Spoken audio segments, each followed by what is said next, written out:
Very good day everybody, welcome to another video. I am your personal funky sim pilot. My name is Arkady Gidzenko and I will be your captain for today's flight. And today's flight will take us from the King Shaka airport in Durban, South Africa, to Cape Town International Airport, also in South Africa. It's about a 2+ hour flight. We are using the Boeing, the PMDG, Boeing 737-700 with the South African Airlines livery. We're parked here at gate, I believe it was gate number 18 or something. We're parked here, we're also using real world time and real world weather as we usually do on the channel. And we're also using the Aerosoft simple traffic tool, which will provide the AI aircraft and make sure that they have the correct liveries for the type of liveries that you would see at the type of airlines you would see at certain airports. You know? So yeah, so the aircraft is standing cold and dark, parked at the gate, and the jetway is being connected. We got the ground power. Let's just hop on in and get this show on the road. We could maybe first of all start up the battery and get the IRS to align.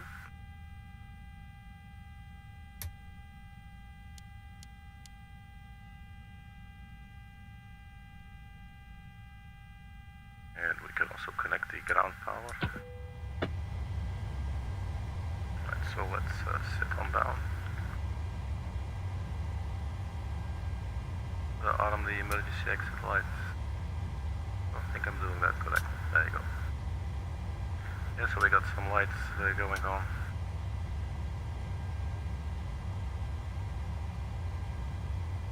The anti-collision light is on as well. Alright, so there we go. Panel backlight illumination, always very welcome.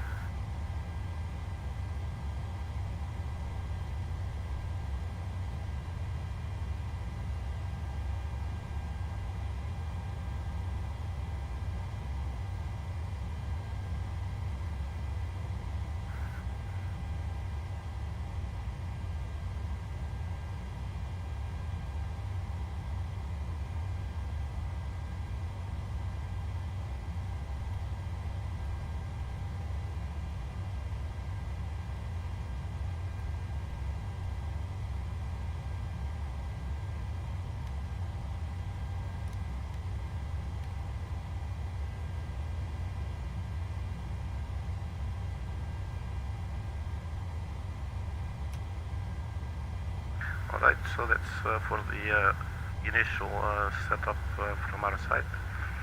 Let's turn our attention to the electronic flight bag or the tablet.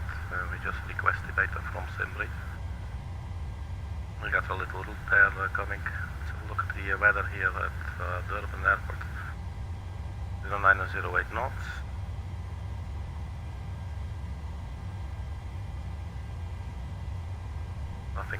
Nothing too fancy. 25 degrees, UNH 1016.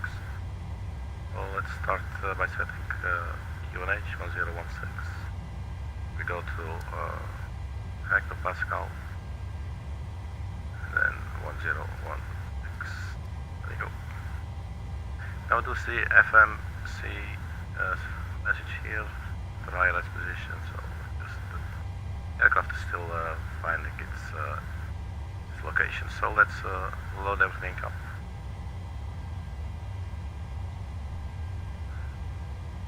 We have the ERAC, select the correct ERAC cycle, so it's good. So the reference airport, Foxtrot Alpha Lima Echo. I believe the gate was 18. And it says, again, not surprisingly, not in database. So we can open up Navigraph charts and just zoom in.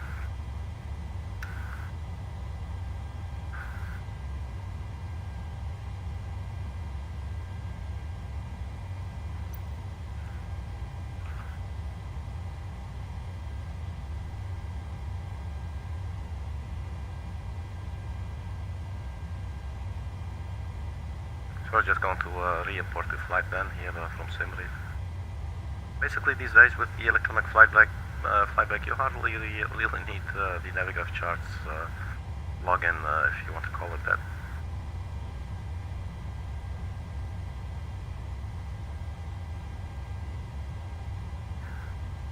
So let's have a look.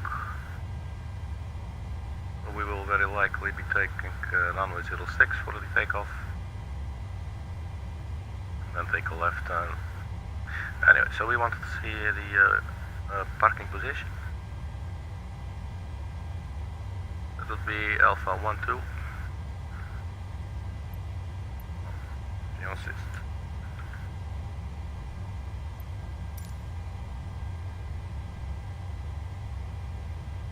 So let's give that a shot. Alpha 12. Let's just put that in for the gate position.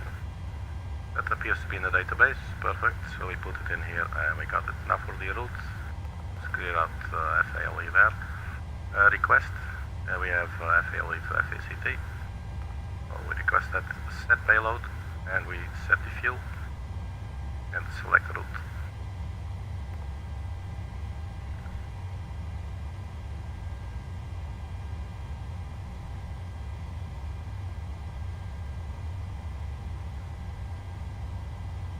So nothing fancy, just flying from A to B.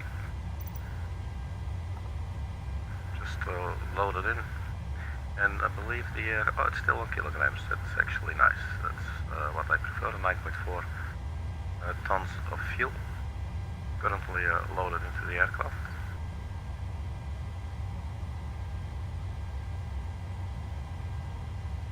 So the route's been downloaded, so we activate and execute, and now we should have a flight plan.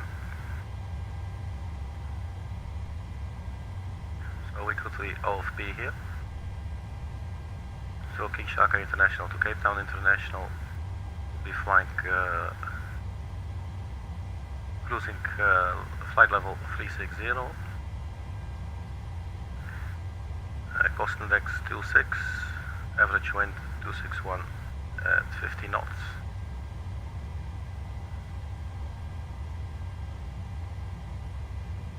So for the fuel, it seems to work out. We have block fuel of 9.4 tons. Final reserves is 3.5. We can round it up to 3.6 if we want in kilograms. And then here we will have our departure out of runway 06, the TUBIN 1 Alpha departure for runway 19er, the GETEN 1 Bravo. Before we blindly accept, let's just have a look at the weather at the arrival airport of Cape Town. The wind there is 180 at 12 knots, so the choice of runway 19er seems perfectly legitimate. So now we will need to put in the departure still, and also the arrival into the flight plan before we can set up everything like weight and fuel and all those things. So the aircraft will first of all know what precisely we want it to do. So TUBIN 1 Alpha out of 06.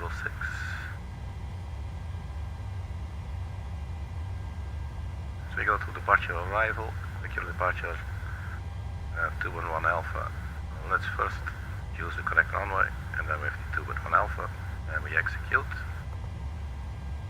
And just go back to index, and here you next to fact, you click on arrival. ILS Zulu runway 19er, and we have the get 1 Bravo arrival, and we click execute, and that should all be in there. So now if we continue to the Itinerary page, we can just click zero fuel weight. Fortunately, that's always nice. Well, it'll probably all change. So we got 9.4 kilograms of fuel. Quickly check, I believe it was 9.3 something, right? Yeah, so 9.4 is fine. So the reserves was 3.6, I think. Yeah, let's make that 3.6.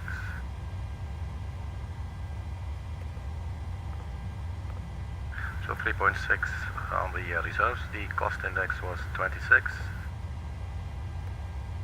and then we had a cruising altitude of 360, and the cruising wind was 261 at 50 knots. Okay, so we put that in there as well, and we click execute. On the N1 limit, the aircraft comes with the electronic flight bag, which also has a performance tool, so we can use that. So we will be using runway 06, runway condition is dry, runway length 122, see that later. Aircraft, let's see.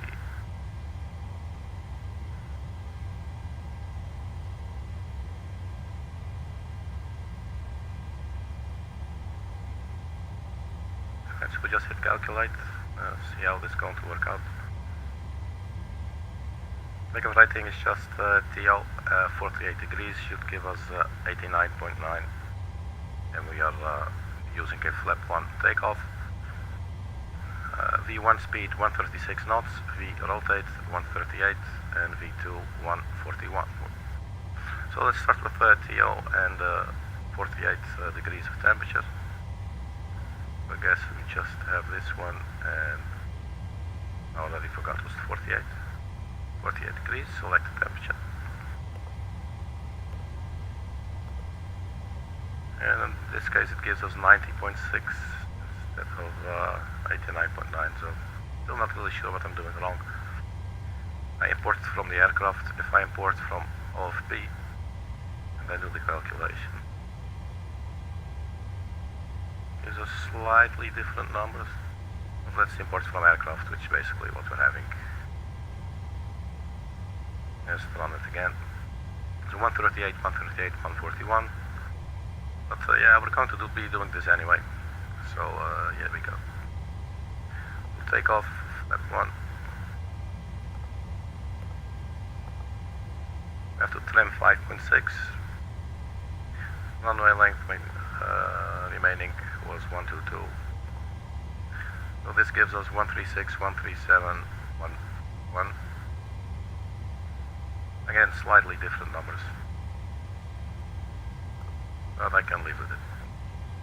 So V2 speed 141 and rotate 137. So 141, we just dial that in into the box here.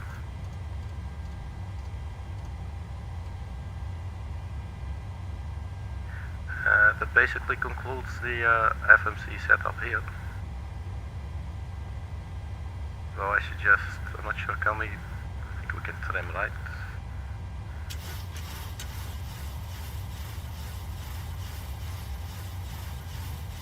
Somewhere around there should be fine. So I guess it's time for us to start going soon. Let's set the altitude to the cruising altitude of flight level 360.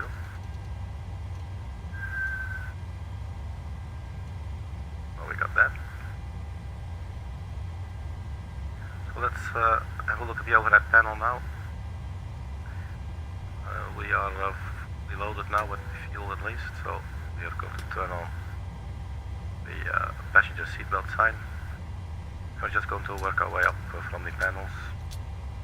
We'll turn on the fuel pumps there, the yaw damper should go on. I guess start up the APU as well. Give that like a couple of seconds before you actually press start. And you will then see the exhaust gas temperature will start to rise. The APU, as you know, is at the back of the aircraft. It's a little jet engine.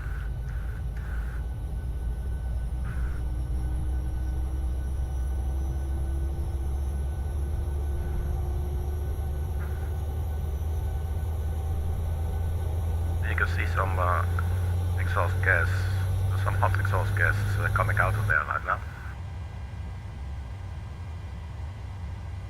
Times 100, so 600 degrees, that's really hot, man.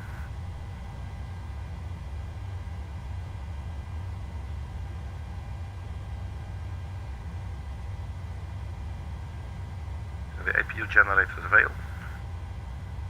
just turn on APU bleed and also turn on the APU generator, and we can get rid of the ground power. To do that, we can just go to the ground operations page, and we release ground power. And we can also remove the chocks, so that basically everything should go. We should check the door, because sometimes I'm not really sure if the door closes or not, so we have to check that a bit ourselves. So we have APU running, APU power. Well, I think there's nothing here we can do. Let's see what else. So the hydraulic pumps there, roll heat and the window heat. And then finally, I believe we are at around 300 feet here, yes. Or landing altitude, let's just put that 300, this is in case we need to return to the airport. And we just dial in 360 for our cruising altitude, for the pressurization of the cabin.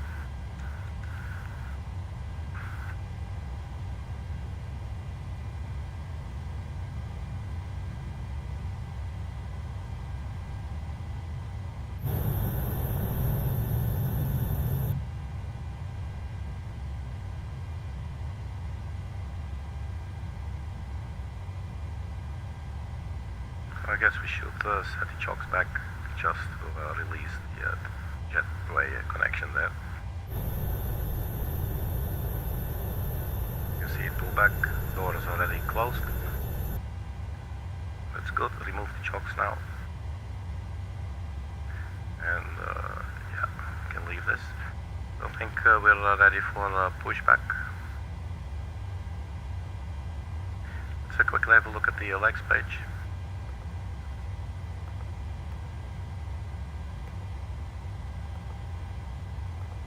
There is actually no discontinuities, although we do have vector here.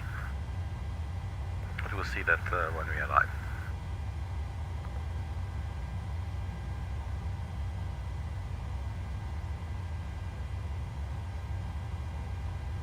Right, so FS actions, pushback. We'll be pushing back with the nose facing left. So not straight out, but standard L, turn nose to the left. We select the tug and we press start. Cockpit to ground. Go ahead. We've been cleared for pushback and start. They want the tail to our right. Copy that, ready to push. Tail to the right. Parking brakes release, please.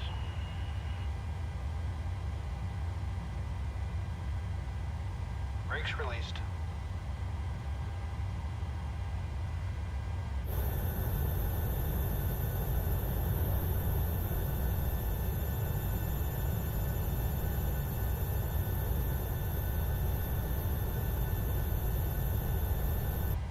Alright, so the pushback is started. So let's start up engine number 2.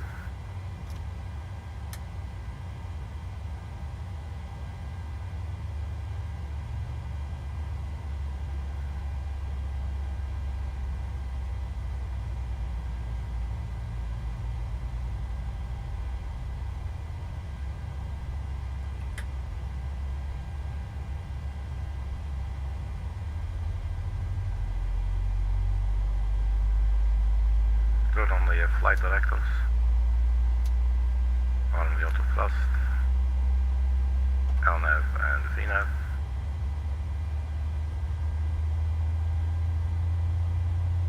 The flap can go to the number 1 setting.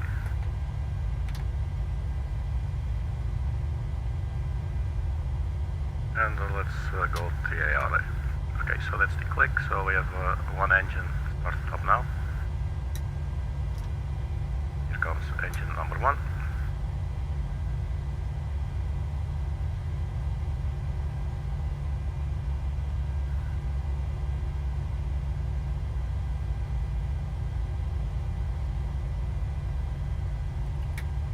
Adding the fuel.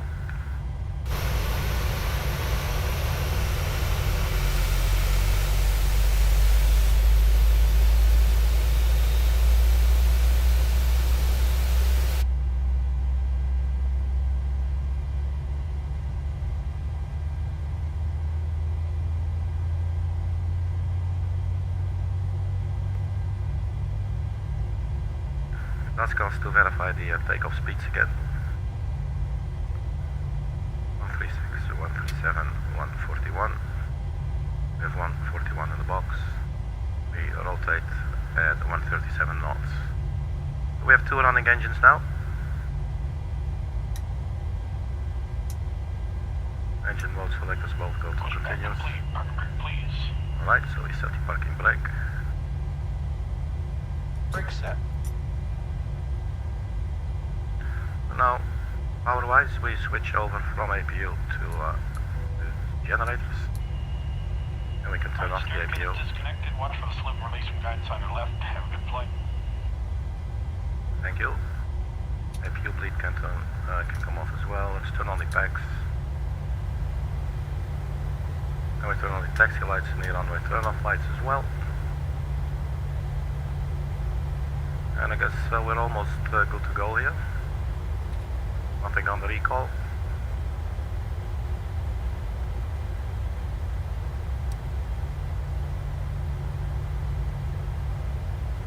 We need to arm the auto brakes to RTO, reject the takeoff in case we need to reject our takeoff. If I'm not forgetting anything, then I think we're good to taxi now. Taxi is fairly simple on an airport like this. Just get our ass onto the runway. Guess we take a left here first, just to be out of the apron area. Let's apply a little bit of thrust, around 30% and one.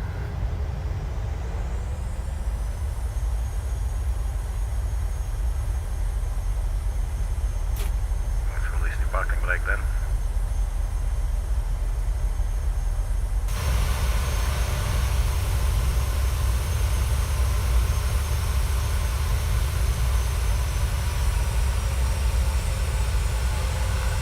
I'm actually gonna go straight and just stay here on the apron.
Like there's any incoming traffic.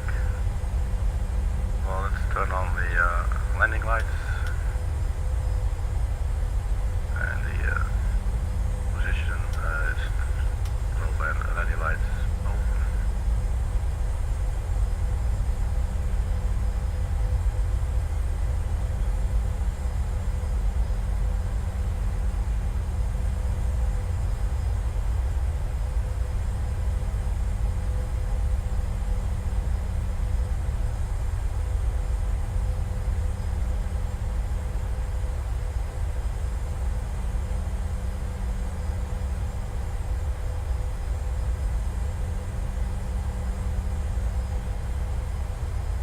I guess we're pretty much good to go.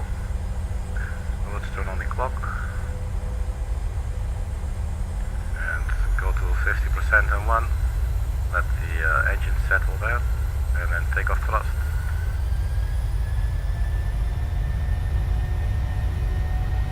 Airspeed alive.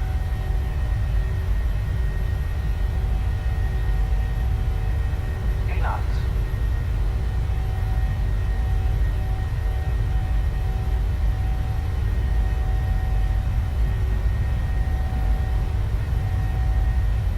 Rotate. Okay, so we rotate.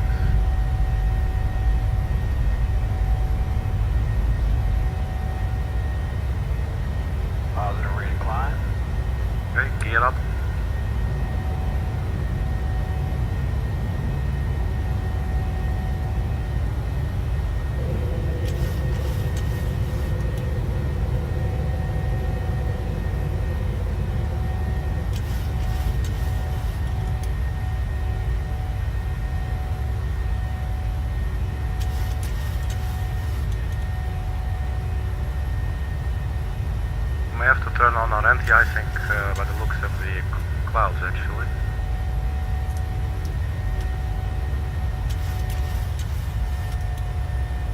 Oops, my bad.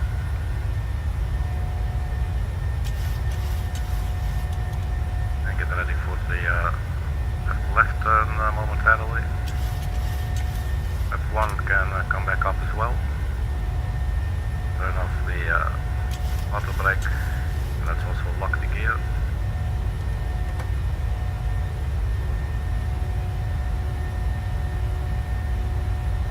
Here comes our turn to the left. Have a little look outside. That's beautiful.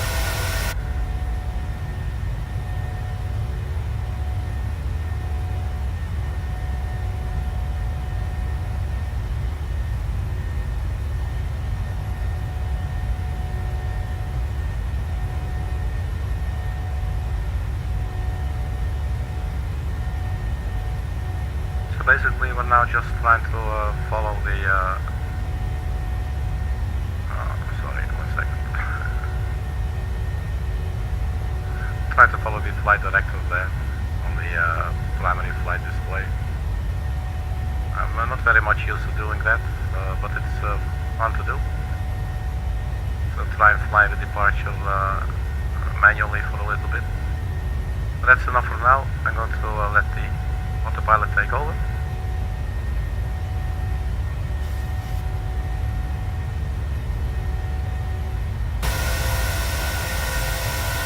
So goodbye Durban, and let's go to Cape Town.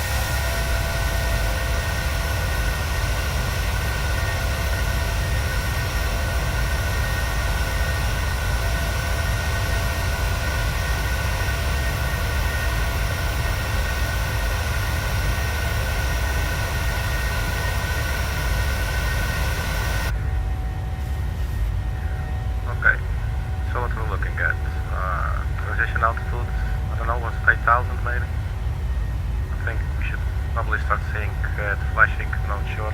Maybe let's wait a little bit until 10,000. We can turn off the runway turn-off lights and the taxi lights.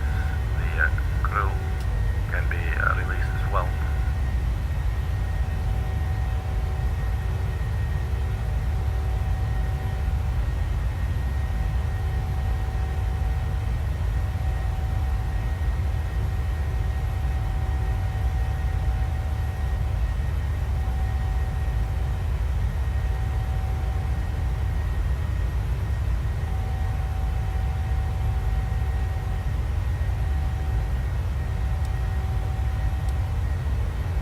Alright, 10,000 feet. Let's turn off the landing lights. Yeah, so I'm not really sure actually what, let's just have a look at the charts. I'm not really sure what the transition altitude is here. Let's check the departure airport and benefits with departures. TUBIN 1 Alpha 1 Bravo.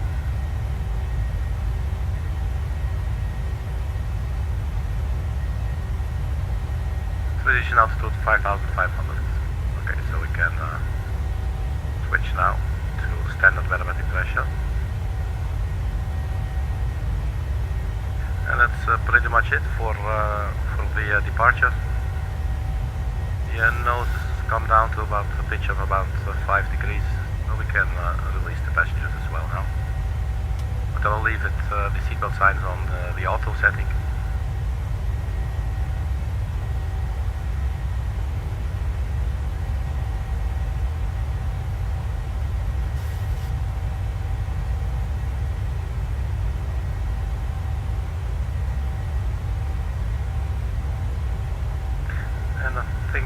There's no more clouds ahead, so let's turn off the anti-ice.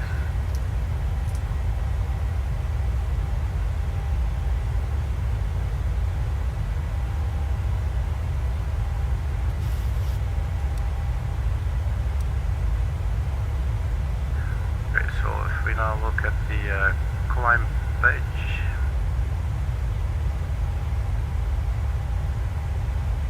so 87 nautical miles until we reach the top of climb. and we will start our cruise.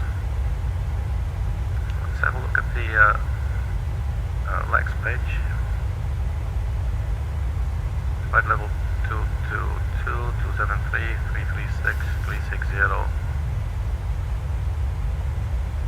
And it does not go any higher than that. Okay. On the top of descent, 1625 Zulu. So that's in about 1 hour and 20 minutes or so.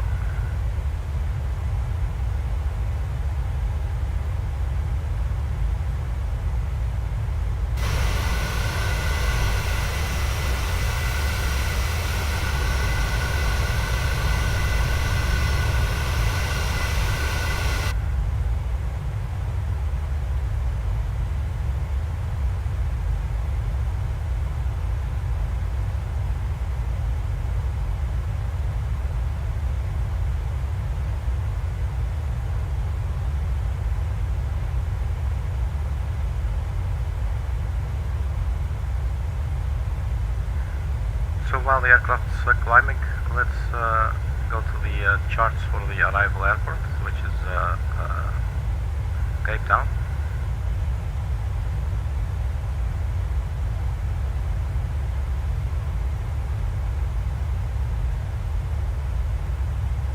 So we have the GETEN 1 Bravo arrival.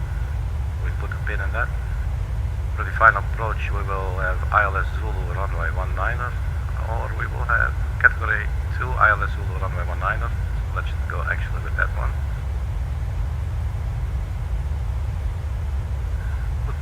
Pull up the airport chart as well.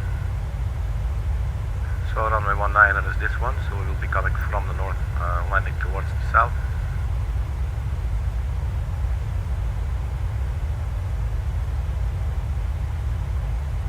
And we will, after exiting the runway, we will take a right turn, and we can just go back to the apron area here, Alpha, Bravo, whatever. For the actual arrival, let's have a look at that. So we will be coming from GETEN.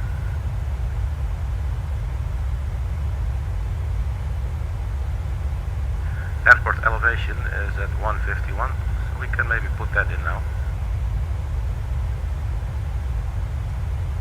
That will be 150.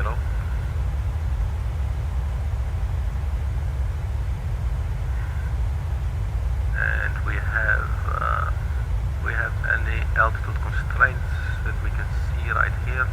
Basically, they're sending you to Cape Town VOR, CTV, or basically they're flying towards it.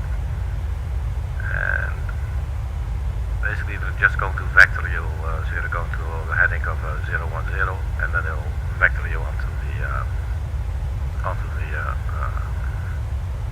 interception course, basically.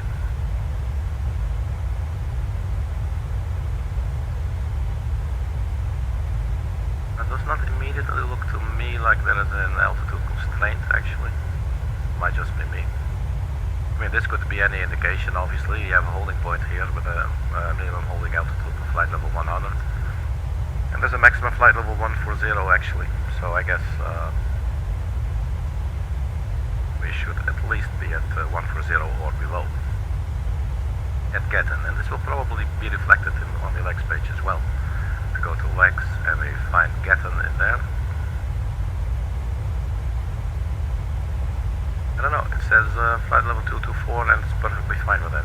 So I just told you guys a bunch of crap.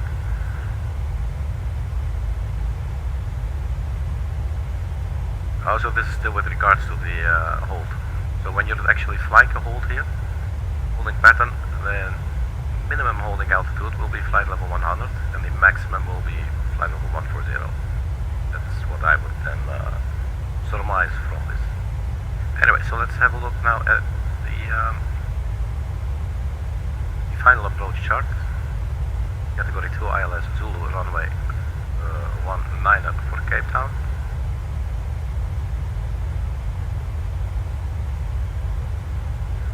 I'm checking to see if there's maybe some waypoint that we can enter as well, so we don't have to sort of vector ourselves, but basically we'll fly towards CTV. DOR, and then take a right turn onto 010. We might have a look at this in a little bit. I will have to step away for a moment. The ILS frequency is 109.1, and the final approach course is 191. Let's dial it in, 109.1. Where is our box? So 109.1. Put that in, 109.1.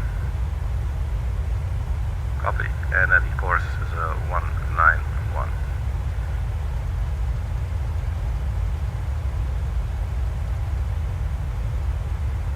We get that on both sides.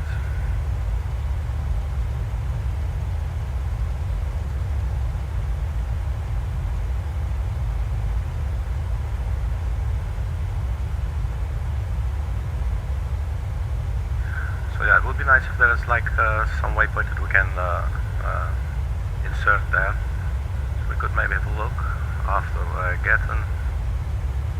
Actually, let's look at the plan page here. Zoom in a little bit more. Let's say 20 nautical miles. So we go to GATMU, ESRUK, GETEN,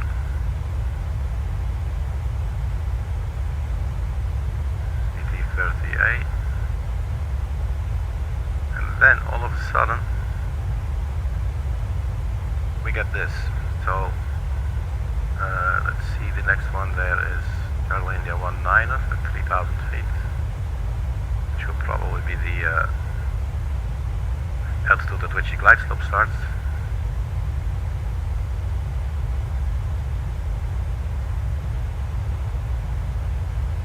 Charlie India 19, Foxtrot India 19, those are the last two there at the end. It does not really look like there is any other waypoints before that we can insert there. So we might actually have to vector ourselves once we arrive. Our flight time is now 13 minutes. We're still climbing, and if we check, we have 50 nautical miles to the top of climb. But these things are interesting. If we zoom out a little bit, you can have a better view.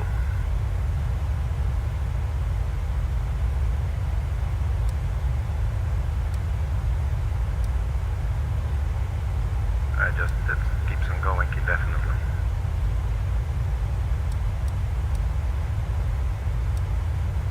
So basically we will arrive here. Let's look at the approach chart, or the arrival chart I should say.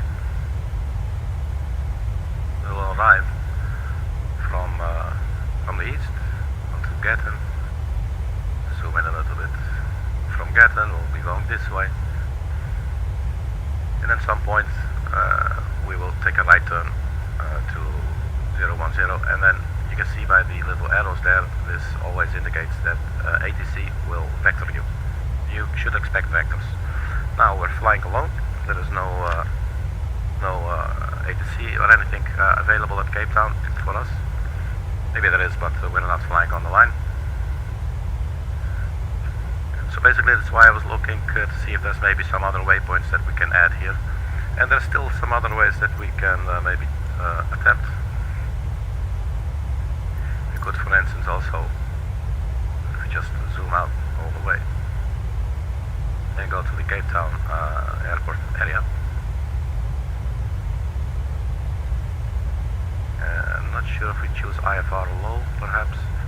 But here you have another bit. So here basically we cross Stellenbosch airport, and then we are directed to go to the north. Okay. So now it would be nice if there's some waypoints anywhere that we could insert. It would also be nice if the final approach was on here. It doesn't look really like it. I'm guessing probably the simplest thing is just to vector ourselves 010. and then take a left turn and another left turn, and we just turn on the localizer and it should intercept. But sometimes it's really easy. Sometimes there's actually a couple of waypoints in there that are not on your plan, and you can just insert them, sort of help you do this on your own if there's no ATC to give you vectors or anything, you know. Because at that point, when you're descending, you're doing a whole lot of things at the same time. So it is nice if you can, you know, like decrease the workload a little bit, you know what I mean. So, we flying to Cape Town in any case. So let's get rid of Navigraph there. And that should basically be our arrival, our landing briefing and approach briefing. You could see, usually it does say what to do when there's no radio navigation. Well, in case of lost comms, you can see all around the box here. If not cleared from arrival, proceed to the nearest star entry position at last assigned flight level or flight level 100, whichever is higher. Comply with appropriate star communication failure procedure before GETEN. Proceed to GETEN and enter holding. Hold at last assigned flight level for a minimum 5 minutes, then climb or descend to flight level 100. Leave GETEN on after GETEN procedure. After GETEN procedure, continue on star, maintain last assigned flight level when passing CTV radio to 035 on a 101 degree track. Turn left to CTV, descend to 6500 when reaching CTV complete.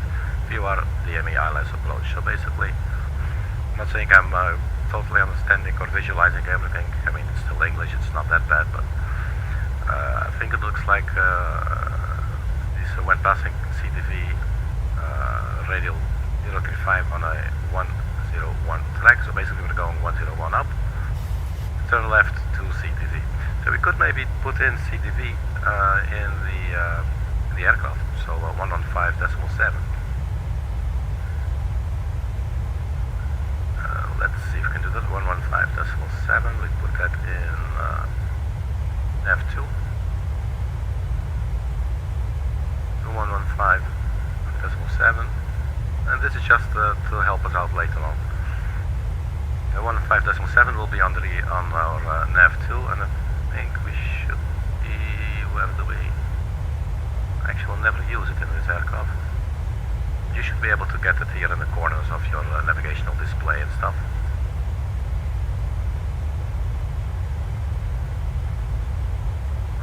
That one is, you know. Okay, now the VR2 actually should be able to work out. Well, you don't need it as of yet, so that's fine. So we're going to leave this for now. Let's go back to the map page, and our top of climb is coming up there. 12 nautical miles. So let's have a little look outside at our beautiful little chubby Boeing. I mean, come on, you know, isn't she pretty? Like a little chubby flying sardine.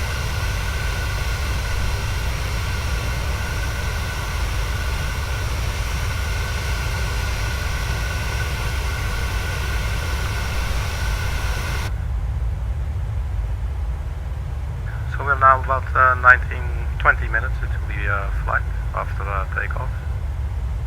And we are about to reach our cruising altitude. Flight level 360.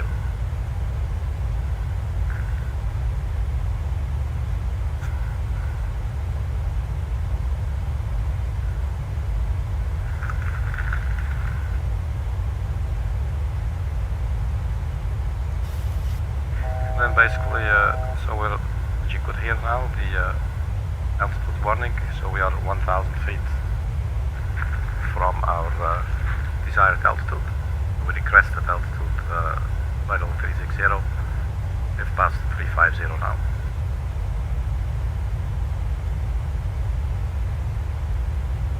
By the way, good to notice that the pressurization alarm is not sounding. Sometimes it will just sound, no matter what I do, basically I always put in the correct values, and every now and then it just starts going app. And you just click the little horn cutout button there. always a question, you know, will it do it or will it not? Okay, so we're now reaching flight level 360, so we're now at cruising altitude.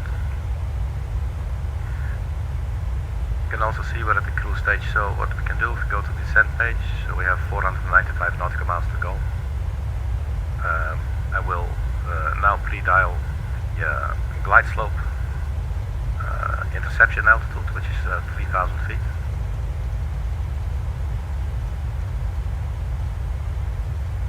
I don't think in real life you would do it like this.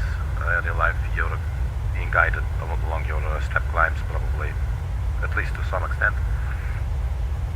So I cannot imagine that in real life, when you're sitting at 36,000 feet, you're just going to dial in 3,000 feet into the box and just let it sit there for a bit, you know. But here, for the flight simulator purpose, it works best, since we also have to sort of, as I said earlier, decrease a bit of the workload, because basically the cruising stage, there's not a whole lot to do. You can prepare, you can talk, you know, you monitor, but basically you're just sitting there. But then at the final moments, everything seems to happen all of a sudden quite fast and faster, and even faster then, and you have to do all these things at once. So whatever thing you can do to minimize your workload, you do it, especially in flight simulator, when you do not also have a co-pilot who might be cleaning up the things and everything, you know.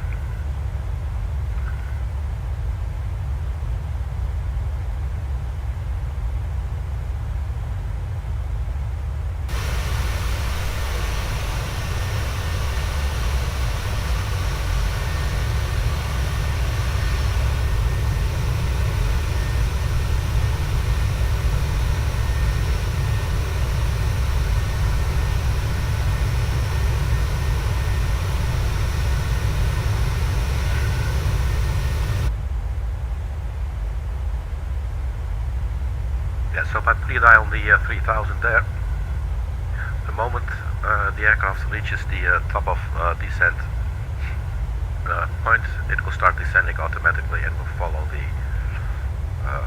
the altitudes that you can see next to each waypoint. So we are now on our way to EVOVA. May I please say EVOVA? Thank you. 360. If you continue this page, you see all these other flight plans, waypoints. They all have a assigned altitude. And here you see 261. We have 360, 261, and so on.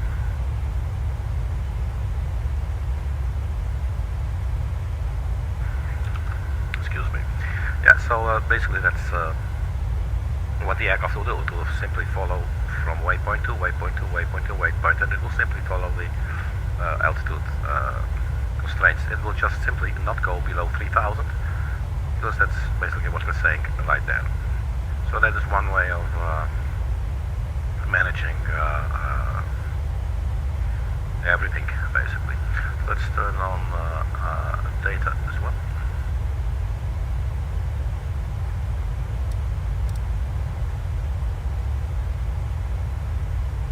You can see all these waypoints, and that green bit there, it's very hard to see, but it says T/D, which means the top of descent. I'm not gonna leave it like that, it looks a little overcluttered.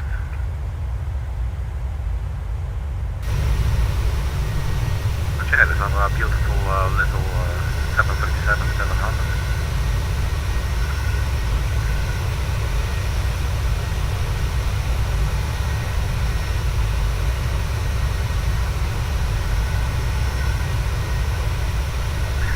And when you fly from, like right now we're flying from Durban to Cape Town. When you fly, for instance, from Johannesburg to Cape Town, that's a route that I'm slightly more familiar with, but you will see definitely quite dramatic changes in the landscape below you. And the more you fly towards the Cape Town area, the more mountain ranges you will see as well.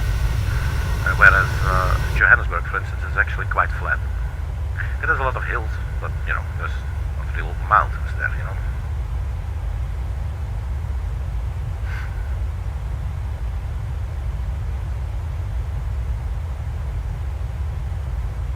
I guess system-wise everything appears to be fine from the first glance. I do like that we're flying to Evolvo.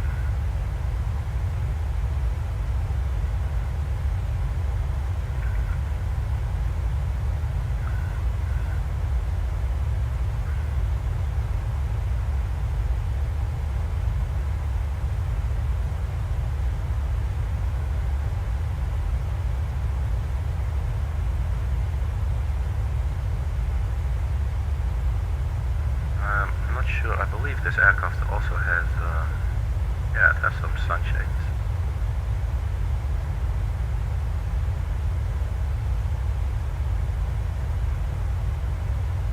Well, I always like these kind of things. Look, it's on a rail. And, oh wow, it can actually go all the way around. It can go all the way over here. That's pretty cool. We should have one here on the co-pilot side as well.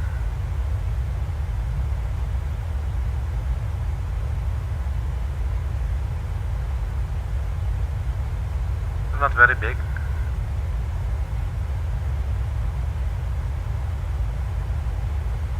Oh yeah, look at that. That's cute. And if you want to get rid of them, I believe you just click them and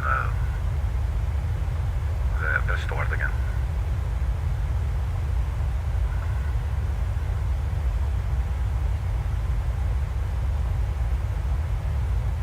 Let's have a look at the weather at the destination airport. 150, 11 knots. So when we checked earlier, I believe it was 180 or 190, something like that. 1016, 23 degrees, few clouds at 4,000 feet, no significant changes, and we got 11 knots of wind at the moment. And we can also tell when this weather report was generated.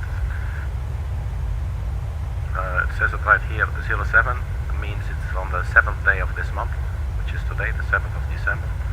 And at 1500 Zulu hours. It is now 1519 Zulu hours, so in about 10 plus minutes, providing, you know, they provide updates every 30 minutes, we should get a updated version of that. At the moment this is what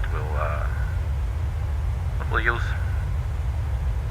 And I doubt the weather is going to change significantly, maybe the pressure a little bit, and maybe some of the wind values there. But I don't think the wind condition, the wind direction is going to change that dramatically.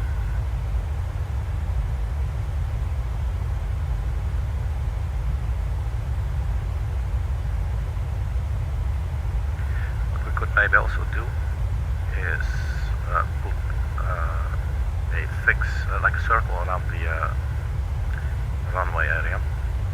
So let's go. If you find your runway right here, the runway 19, if you just click it, it will appear down below here in the scratch pad. You can now use it as a value to paste somewhere. So if you then go to the fix page, which you'll find right here, this button, and you can now, you see it's asking for information, just click it and it puts it in.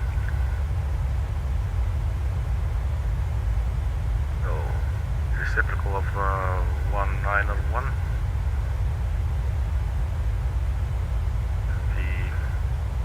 The 011, I would assume. So let's put in the radial 011.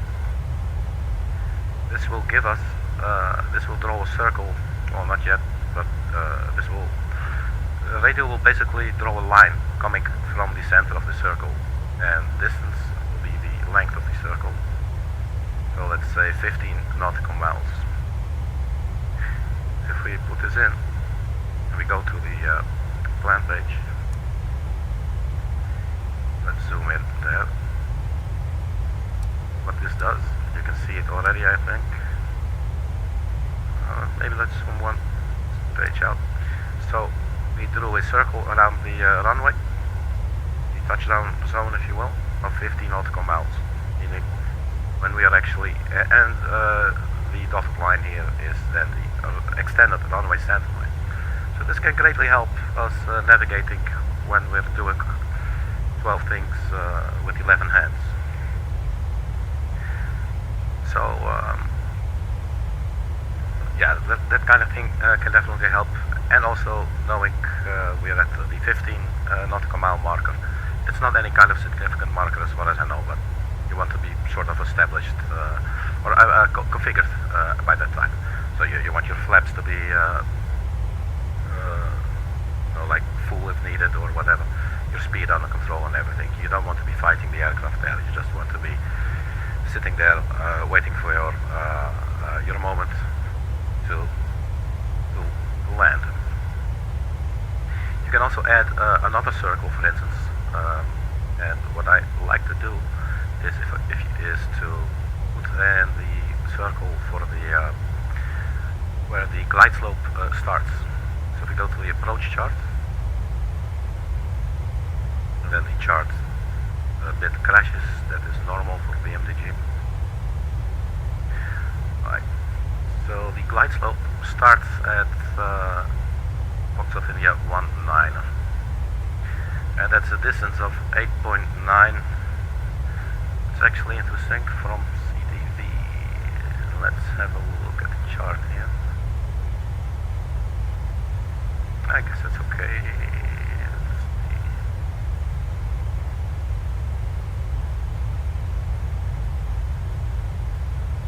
Yeah, I guess that's okay. I mean, that's where the glide slope starts in any case.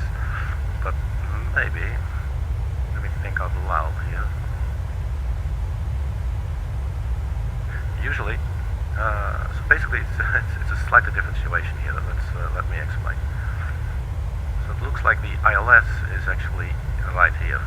What they say on the chart is that the glide slope starts from a 8.9 nautical mile distance from the Cape Town VOR, and not necessarily from the ILS. So that's also another good reason to have the VOR, the Cape Town VOR there as well. I think in any case I will put in 8.9 because I think that's just going to be fine for us. And let's see, already I'll tilt to 100 for the decision. Alright, so let's put in 8.9.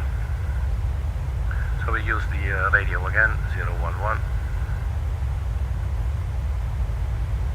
at 8.9. It's really nice, you can actually put in decimals. There you can see it draws a little circle around, in this case around the, actually around the runway, not around the VOR.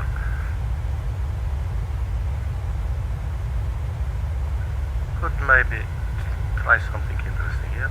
Let's see if we go to the next page on the fix page here, and we just enter in the Cape Town VOR TV, and then we say distance 8.9, and we're not going to do a radio. I think we can just bypass it with the /. I'm not really sure. 8.9 gives a work. And you can see those two circles are actually really close together. If we zoom in all the way. Okay, maybe that's a little too far. But they're actually really close together. Not totally close, but you can see basically what you will see there is the difference between where the ILS is situated and where the VOR is situated for Cape Town. In this case it's okay. We will be monitoring other systems as well, like the ILS instrument landing system. This will also give us indications and everything. But this definitely will help with your overall situational awareness. So that's why I like to do that, and also because it's fun to do. And nothing's good unless you play with it.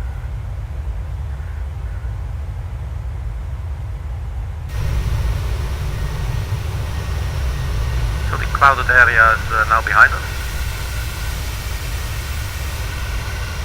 And in front of us there is basically open air, open skies.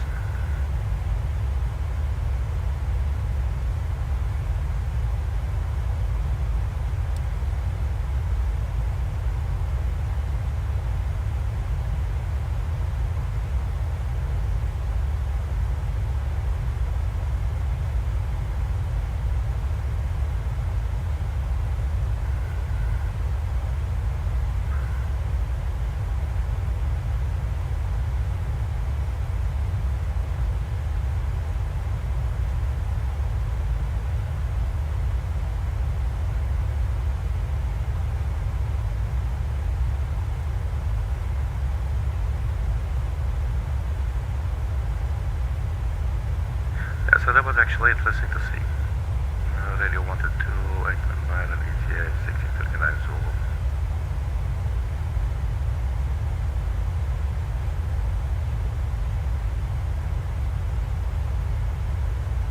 We could have some fun and just click on the descent now button, but I don't think we're going to be doing that.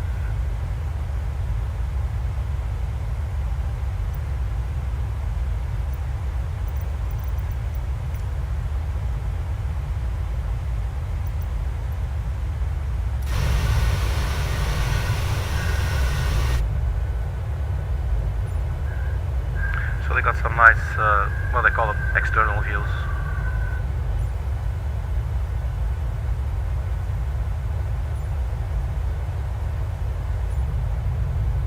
I'm just gonna go for this one.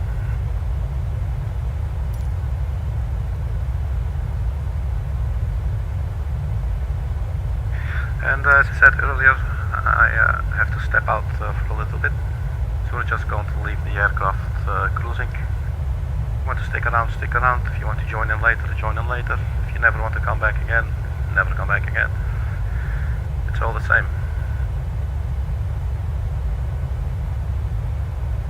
So I'll be back in about 30 minutes or so. In the meantime, enjoy the view, enjoy the sounds, enjoy your life.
Okay, so here we are.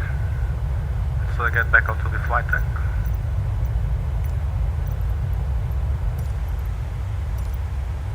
There you go. Yeah, as I said, we had to go AFK for a little bit. So top of descent is still in 146 nautical miles, 1625 Zulu, so that's like 22 minutes till we reach the top of descent. It's been going on 1 hour 13 minutes. And we basically went over the basics for landing. We will just follow the vertical descent profile all the way down to 3,000 feet. Before we reach 3,000 feet, we will do some vectoring ourselves, and we will see what it looks like by the time we get there. What I could maybe do is put in the heading of 010. And I'll tell you where I got that heading from in a bit. So 010, basically what you could see here on the final approach chart is that, or actually the final approach chart is actually the arrival chart. This one, GETEN 1 Bravo. Basically you can see here very clearly that we are coming from GETEN, and we're basically flying towards the CTV, the Cape Town VOR, and at 8.0 nautical miles from CTV, Cape Town VOR, we will do a right turn. By 1 second.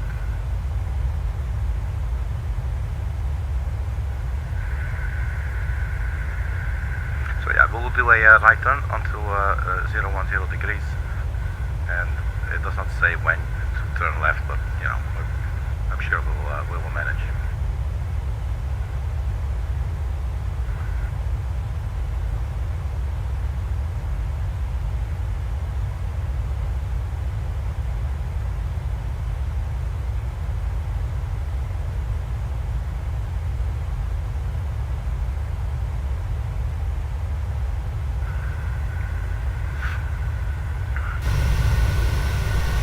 Let's have a look outside a little bit.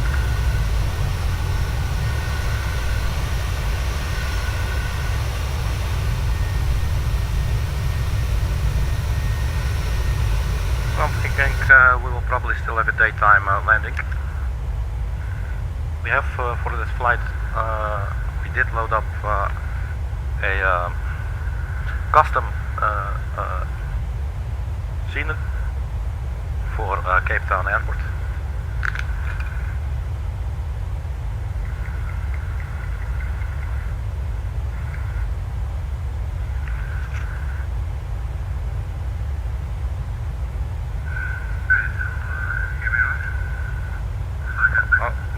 Sound was still on here.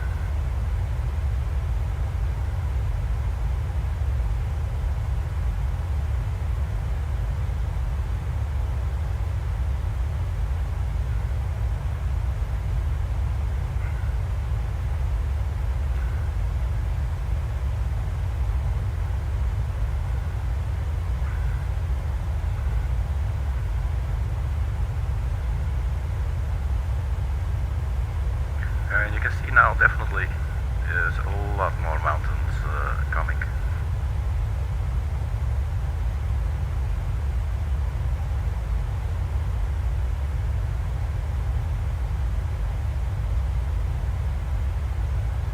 Let's have a look at the weather information for Cape Town. So the last report that we got was issued at 1500 Zulu, and it has now been 1600 Zulu, so we should definitely have a new weather information. But does not look like we do actually. Maybe we click search again.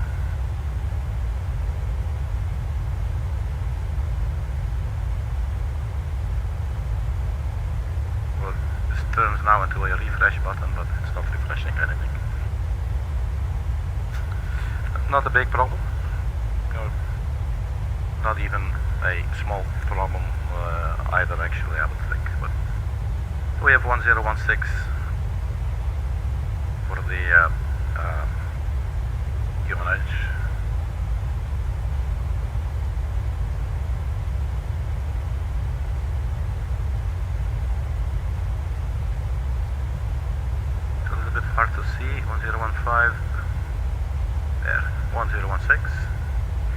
that pre-dialed, if you will.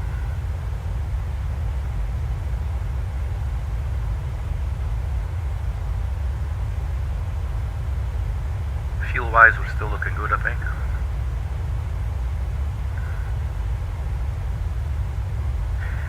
Now let's refer back to the charts. We pull up the final approach chart for Cape Town, and we want to enter the minimums. We can do a radio altitude of 100 feet above the ground. So we select radio here, and we dial it up to 100. So that's been set as well. Next, we will go to the init ref page. And you will see now the approach ref page has automatically selected.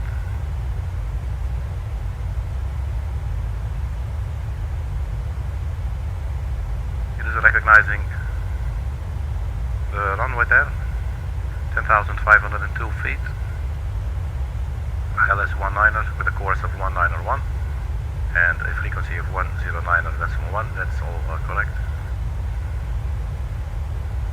We will be doing a 40-degree flap setting upon landing. That's full flaps. And this gives us the approach speed, VRF speed of 132 knots. We add an additional 5 for wind. So we have approach speed of 137 knots when being fully configured with gear down and the flaps all the way down, in this case to 40 degrees. So VRF speed 137. We have VRF speed here now 132, so we add the 5 knots in our heads.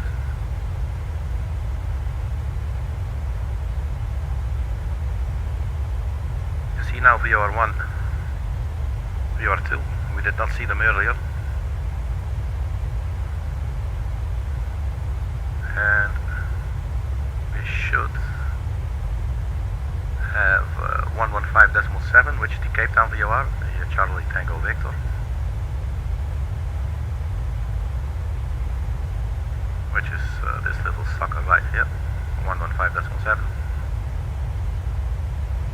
We will, we will be monitoring the DME once it becomes available. And then when that reaches, I don't know, I forgot off the top of my head now.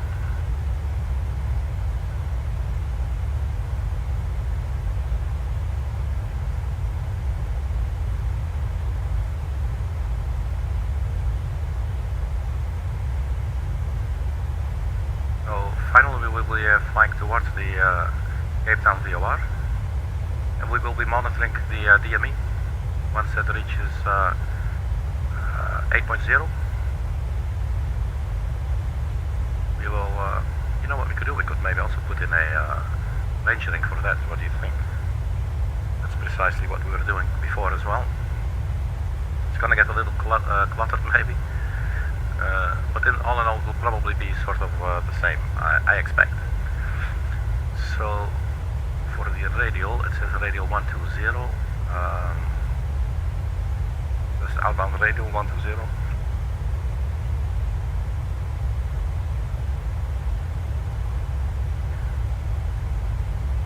So I think we need the reciprocal of that. I'm really poor at doing this. I always need visual aids. 120 is 30, so 300.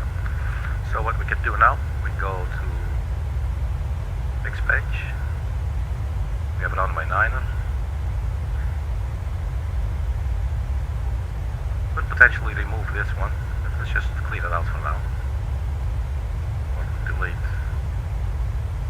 that circle. Next page we have CTV. Radio 122. 8.9. So we put that in actually already.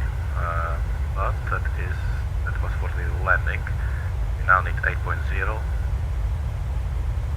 and a radio of 300. Let's give that a shot. So 300 for the radio. and then a distance of 8 nautical miles. We just overwrite it basically here. Now, if we go to the plan page, hopefully we should see something that looks a little bit like the chart that we have. Might get a little bit confusing. Let us go to the legs page.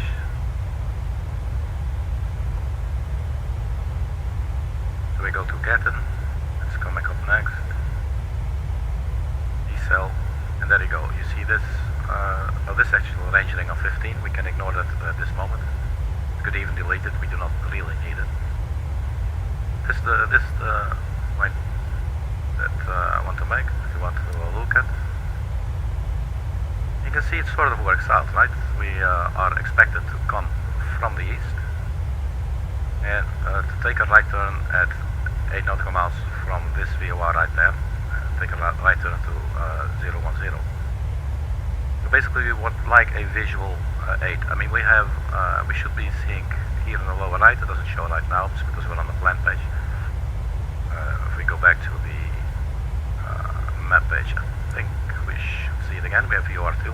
We put it in VOR2, but it's not picking up yet. Okay. If we go back to the plan.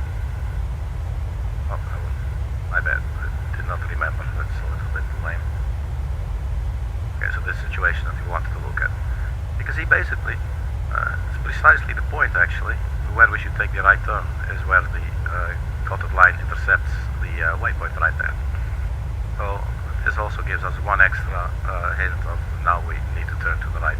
It looks like it will do it automatically actually if we follow this. Let's see what it looks like here. It says that we are at Delta 120 Hotel, I guess. This one. And then it just changes into vector.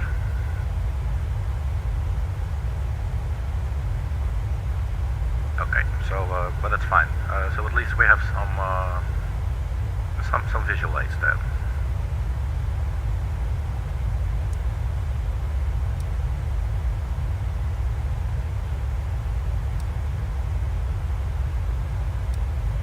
So the top of descent is coming up in about 70 nautical miles or so.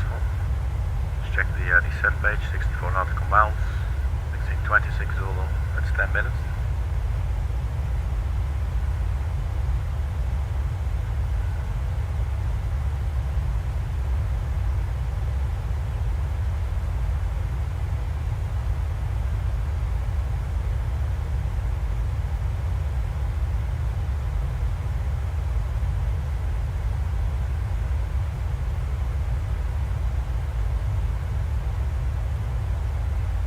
Get an update on the weather.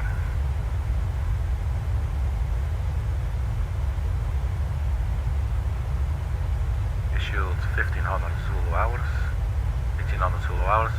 Now it's 16011 knots. UNH should not change. 22 degrees centigrade. Few clouds at 4,000 feet, and that's about it. And we have 10 kilometer visibility.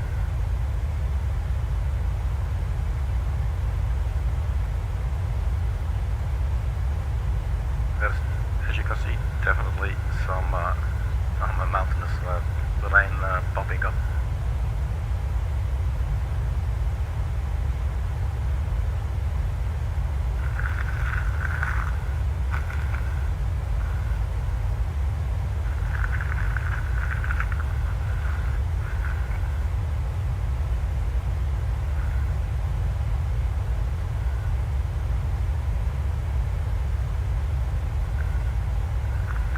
So yeah, so far so good. Let's check the forecast. What does this do again?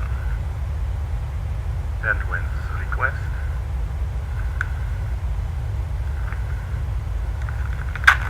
I never play around with this too much.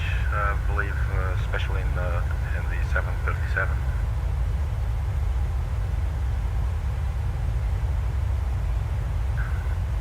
Okay, so it's like the winds have been downloaded, and then we can uplink them, so we load it.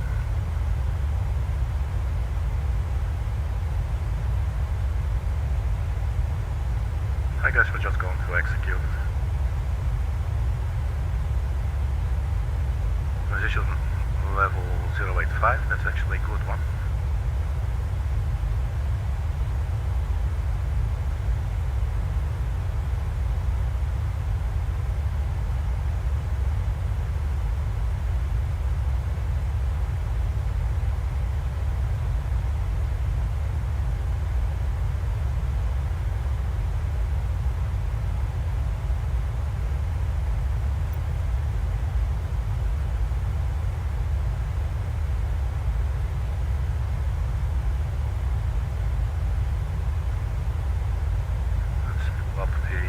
Final approach chart again.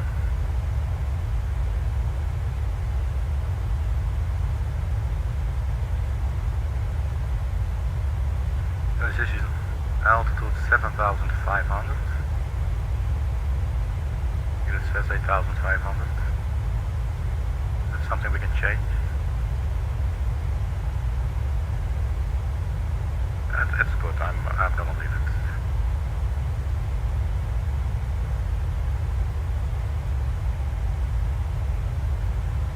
Send winds request, and we just do that. So which goes to show, like I'm not super savvy when it comes to these things yet.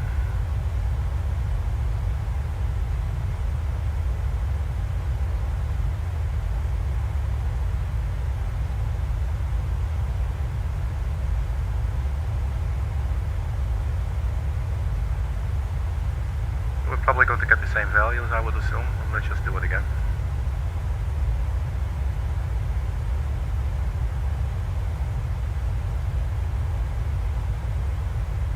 Execute, I guess it's fine. Well, let's just leave that. Go descent page, 37 nautical miles to the top of descent. Another 6 more minutes. There's GETEN coming into view. And you can see here the VOR is, there's a VOR detected. You can see that here as well. We have DME of 117 nautical miles for the Charlie Tango Victor. That's the Cape Town VOR. So that seems to work as well. So basically if we stay on the lateral course, all we would in theory have to do is not look at anything, and just the moment this reaches 8, you can just switch your heading mode and go to 101 degrees to fly north. So we will be setting up, further setting up the aircraft momentarily for the final approach.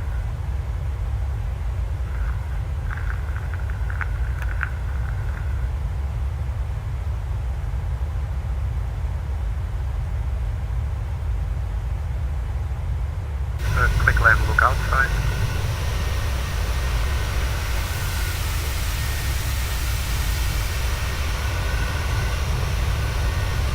I don't know, man, flight simulators are amazing.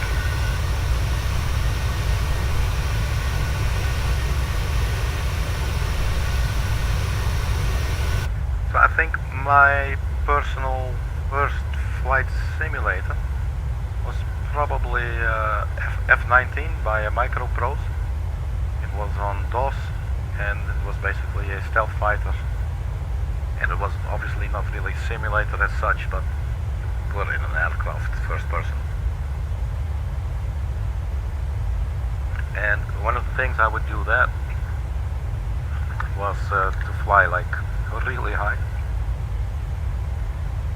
and then kill the engines and just make a glider landing. I've always been a huge fan of the American space program, especially the human space flight, the space shuttle program, which was absolutely awesome.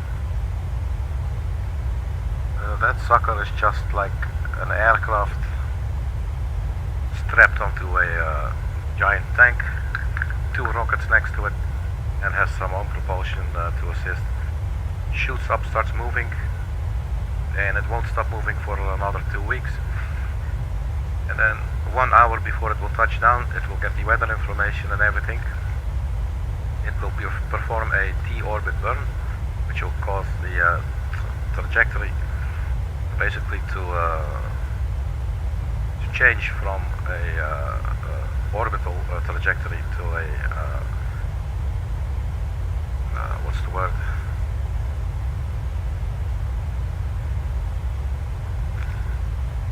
A ballistic trajectory, so that it will basically have its lowest point beneath the surface of the Earth,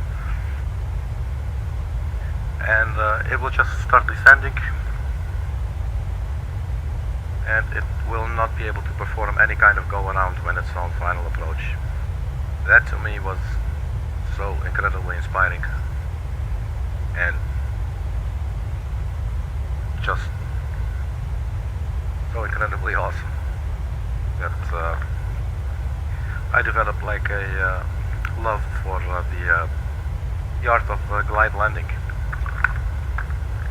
It's not that I am particularly interested in gliders or anything, you know, unlike in aviation, I really don't care too much about those. But it is very good fun to just kill the engines and see if you can land it safely, you know. It's the kind of things that I really like. And I think it all started with F-19, when I would do those kinds of things as well. Around that time I also purchased a space shuttle landing simulator, which is purely, I think it was called Precision Approach, where you'd fly the hack, the heading alignment, bone, circle, and you just touch it down and you do some energy management. And again, you know, this was on DOS, so there was not too many fancy things going on, but there you can see actually that's the Cape Town Peninsula. There's Cape Town. I think the airport's probably around there if I'm not mistaken, but we're definitely getting close.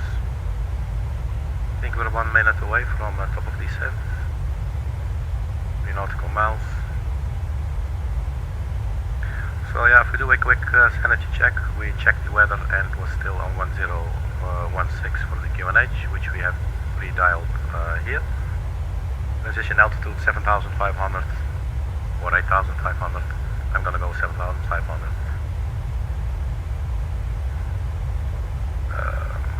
We have the airport elevation, which is 151. We put it on 150.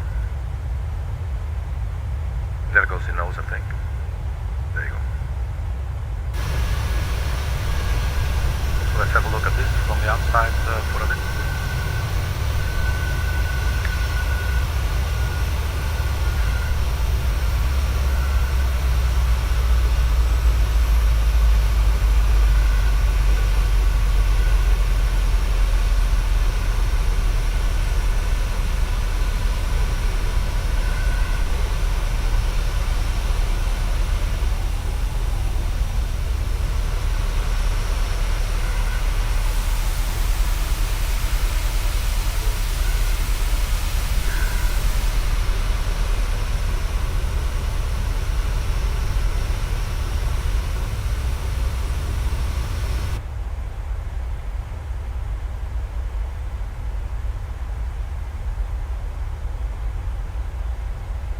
So next up is ESRUK and then GETEN.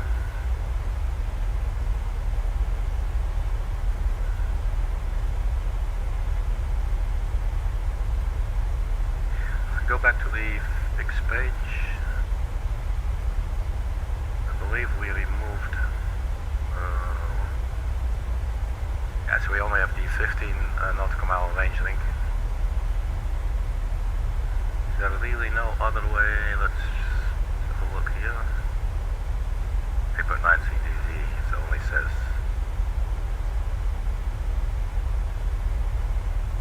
Again, that's fine as well. Basically, we might not even need the. Could maybe do totally without the 15 nautical mile range link, so let's just delete that altogether. However, we'll have to do something else. 011. If we go here,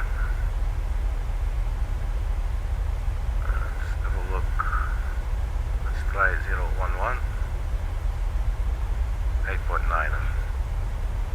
What we're doing now is we put in a new range ring.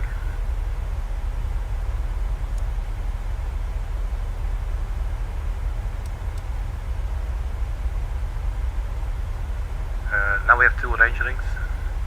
One is for one purpose is for the final approach. Just the first one here, 8.9er. The other one, the second one, is 8 nautical miles. That's for our turn to the right to follow onto this trajectory. Okay, so that's basically what we're doing there. I think that is probably the nicest solution, so you don't have overly cluttered navigational display. You know.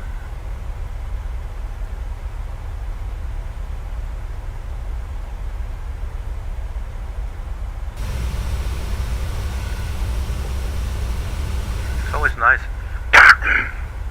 Excuse me, with some of these airliners when you're on descent, they basically put the engines near to idle. I think this one is actually still like a little bit. I think this is not fully idle, right? But you can hear outside, you know, it's like a lot quieter all of a sudden. Yeah, if you ever get the chance to go to South Africa, absolutely check out Cape Town. It is a really beautiful city. There's a lot of crime, but there's also a lot of poverty, you know. So I'm not saying it's good. I'm just saying it's understandable because there's a lot of very desperate people who still have children to feed, and you know.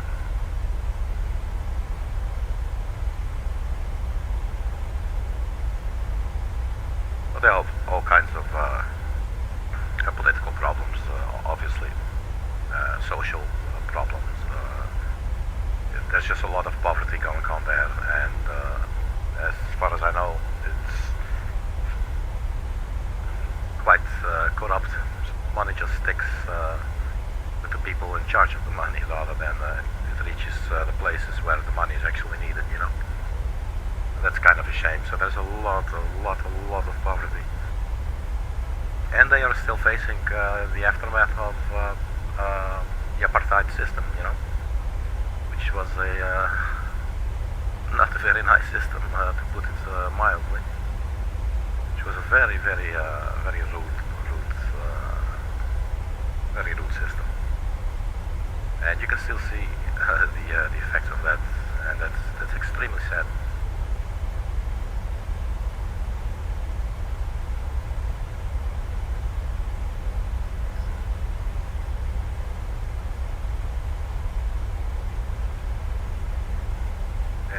Other from those things, it is just this site. It's just absolutely beautiful. It's such a cool place. You have Table Mountain, obviously, and when you're somewhere in the city, Bowl District, basically everywhere you look, basically in one particular direction, but you will see Cape Town, and you will see a Table Mountain, and it, I don't know, you have to see it to understand how incredibly captivating that is. That is seriously captivating. It was very impressive.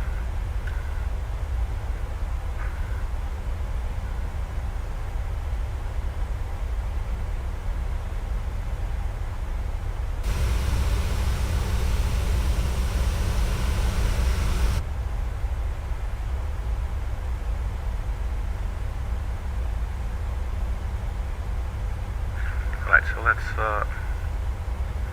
get to working a little bit more. Maybe just drop off my sight ring here first for a little bit, and then we get into action. So we have 47 nautical miles on the DME for the Cape Town VOR. We need to remember 8 nautical miles will take a right turn. I believe actually the autopilot will take a right turn if I saw that correctly. But if not, we will change the heading mode ourselves anyway. And then to take a left turn, probably go 280, and then 230, something around there. But we will, by that time, turn on the be localizer as well to capture.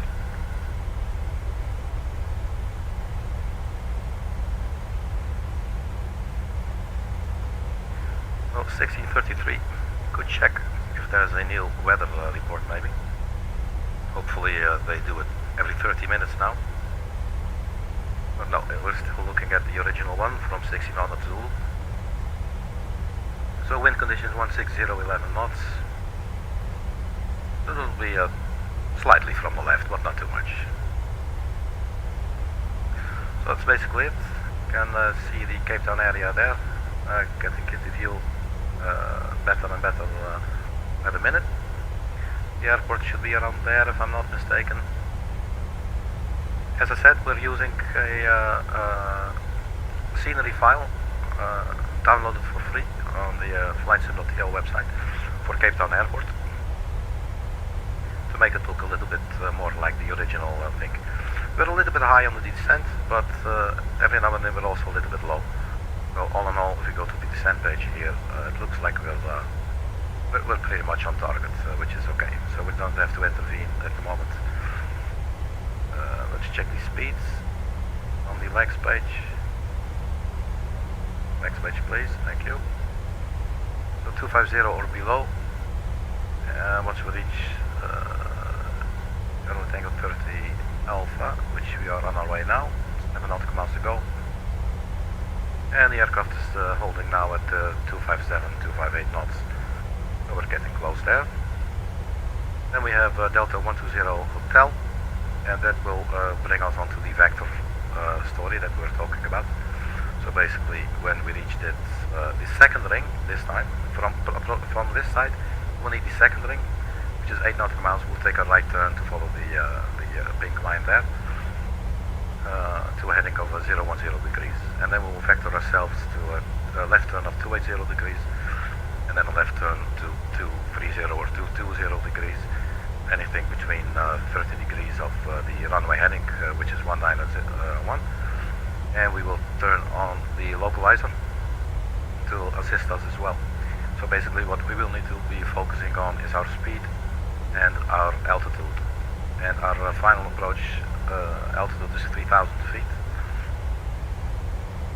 We're still steady on the vertical descent profile, so that looks good.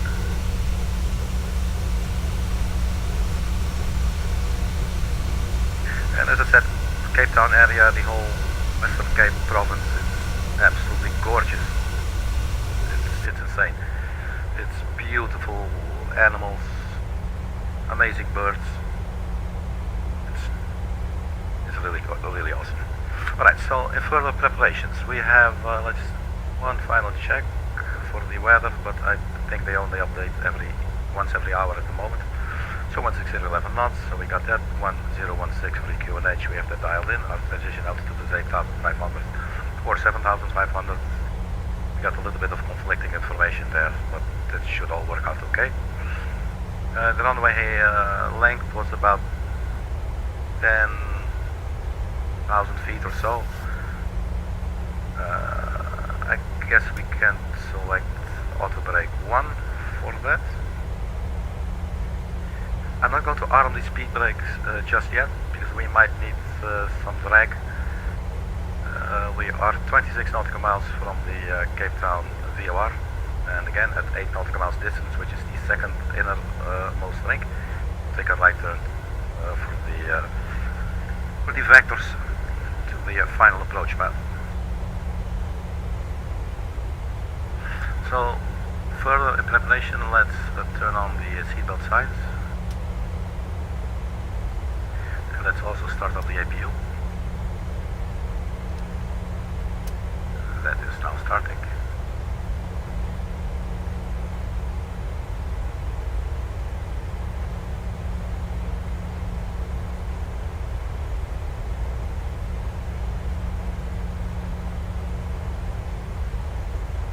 One 651 Zulu.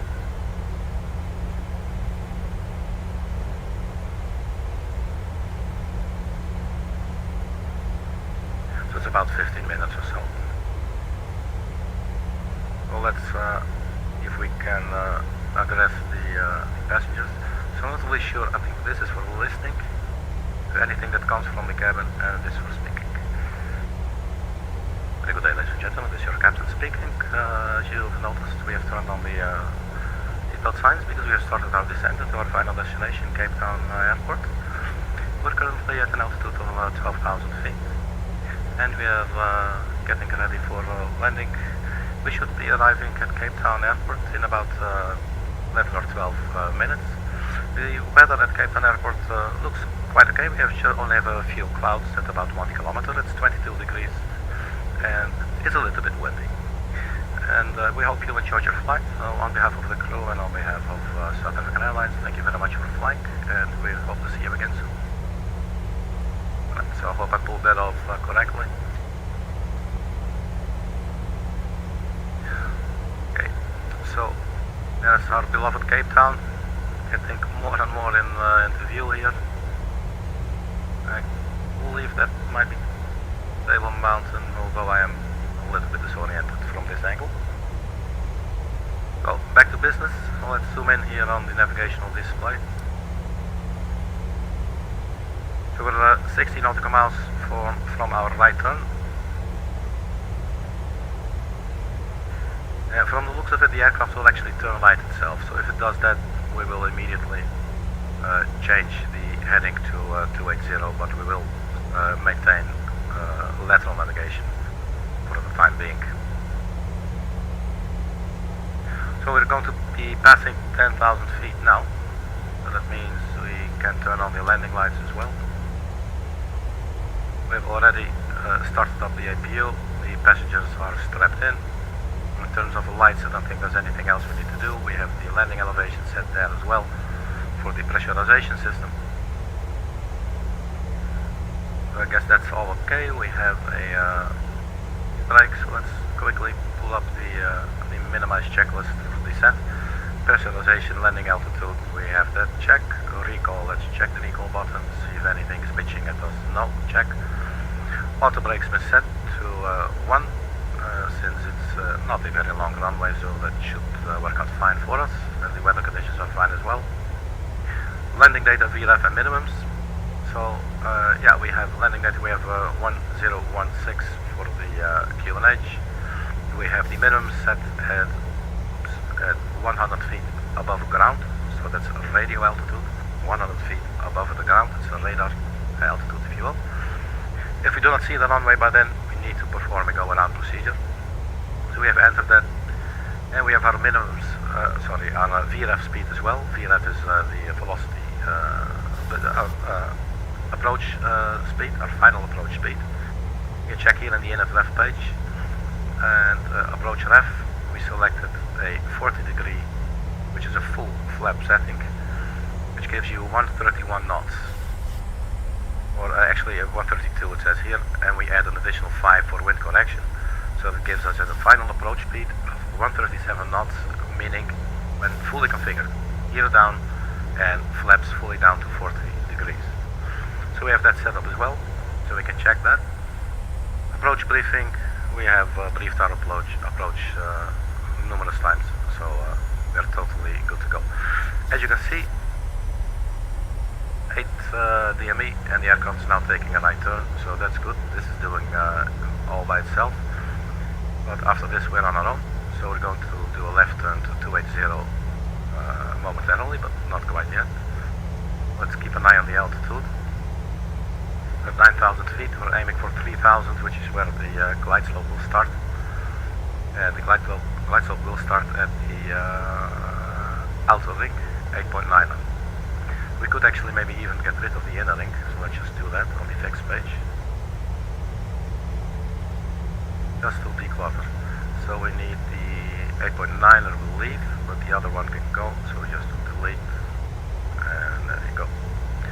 So now basically we'll be flying this direction, and then we'll take a left turn at some point at 280, and then turn even further left, and then we turn on the localizer, and that should help us with the lateral navigation of the final approach while we are focusing on the vertical part. Our speed is 240. We are now passing 8,000 feet. It's warning us standard, so I think we can safely switch now to local barometric pressure, 1016. It's dialed in. We can quickly have a last check to see if the weather information has changed at all, and don't think it has. So 16011 knots, that's it, 1016, so that's all okay. Keep on descending, we are perfectly aligned here on the descent profile, which is good news. And we could maybe put in a little range ring, just for sanity's sake. Let's say 4 nautical miles.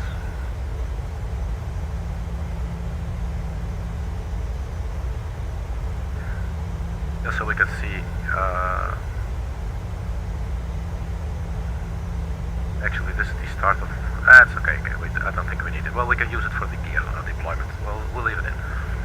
Okay, so we're going to have to press on a little bit, so at least for let's say 15 or 20 nautical miles. We do have some additional altitude to bleed off anyway. Let's have a look out the window real quick here.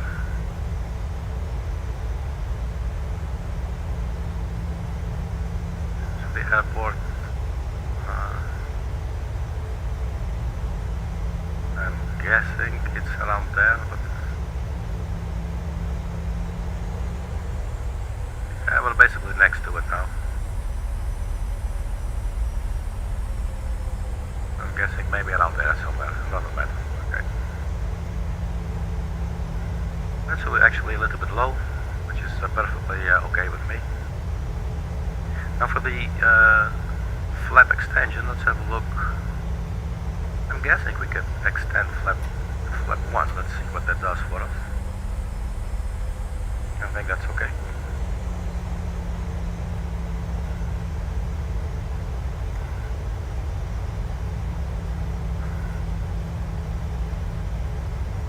So now bear in mind, it says here vector.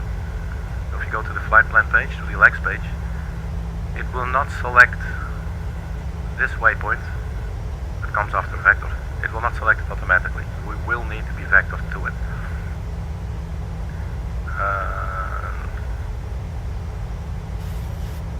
I think if we wait until we're around 4,500 feet, then we could take our left turn.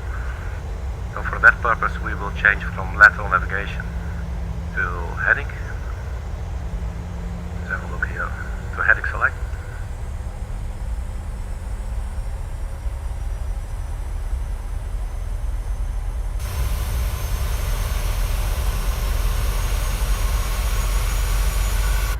And there's some really nice red wines and rosés and white wines coming from the Cape Town area as well.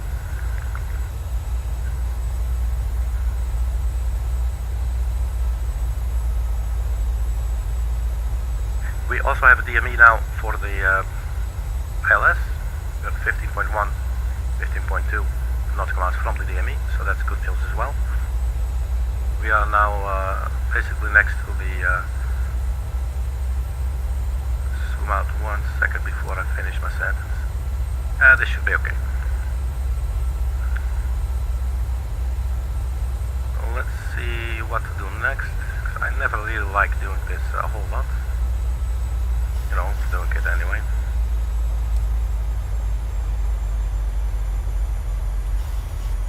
I'm gonna go flap 2.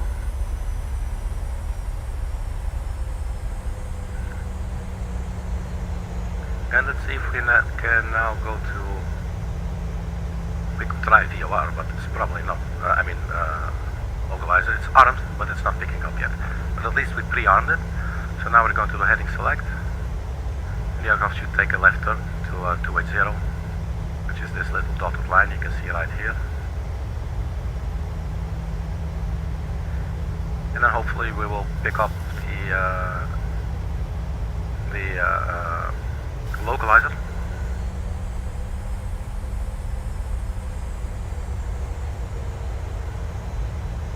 I am going to arm the speed brakes now. Let's quickly check the approach. Basically it says altimeters, landing, engine starts continued. They are, speed brake is armed, landing gear down, flaps, okay. So that's fine, we're good without it. see here as well that the speed brake is armed. That's a good reminder. So remember, our final approach speed is 137 knots. We might still be a little bit on the fast side. Let's see if we can go one more flaps there.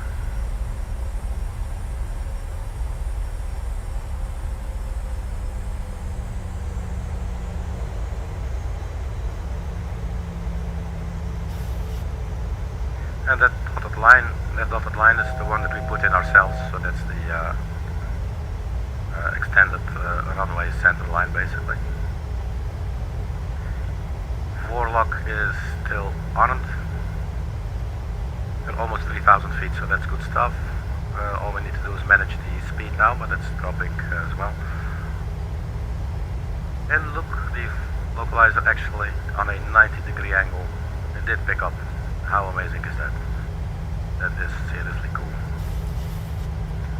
Let's see if we can do one more flap without the aircraft starting to whine at us.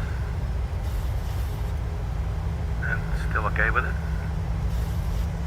So let's focus here now. DME 18 nautical miles from the ILS.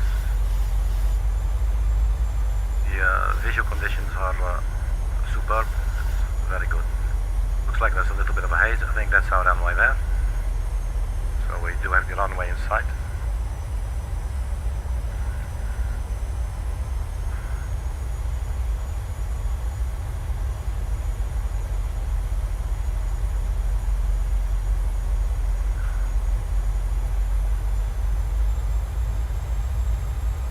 So 161.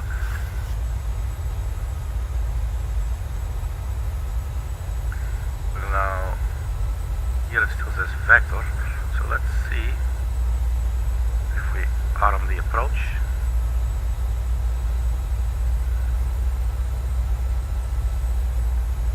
So it does say glide slope in white there, so that means it is armed.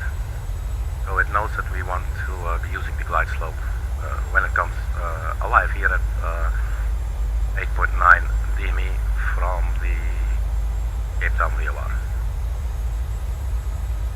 Basically, you can see now the difference between the Cape Town VOR is 14.6 and the ILS 14.2, 14.1. So they're like really close to each other. We're still at 3,000 feet. We're still below the glide slope, which is good. It does say drag required.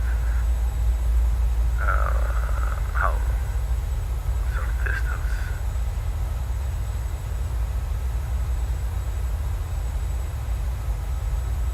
Let's arm the turn on the landing light, or sorry, the runway turn off lights and the taxi lights.